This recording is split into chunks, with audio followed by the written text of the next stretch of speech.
Part 1 मध्ये तुम्ही बघितला आमचा प्रवास आणि पायऱ्यांचे स्ट्रगल. आता वेळ आली आहे एकविरा आईच्या दर्शनाची.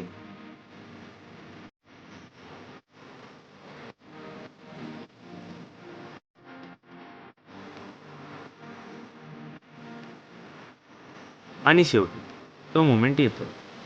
एकविरा आईचं दर्शन घेताना मन पूर्ण शांत होतो. इथे येऊन असं वाटतं की आई सगळं ऐकते आणि ब्लेसिंग्स देते. हा प्रवास फक्त मंदिरापर्यंतच नाही, तर स्वतःला भेटण्याचा आहे. जर तुम्ही अजून इथे आला नसाल, तर एकदा नक्कीच या. एकविरा आई तुम्हाला नक्कीच बोलवेल.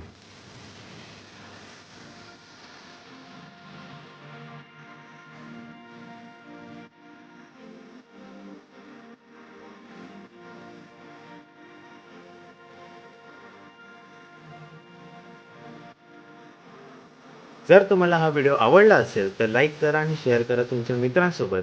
आणि असंच ट्रॅव्हल आणि डेव्होशनल व्हिडिओजसाठी माझ्या चॅनलला सबस्क्राईब करायला विसरू नका.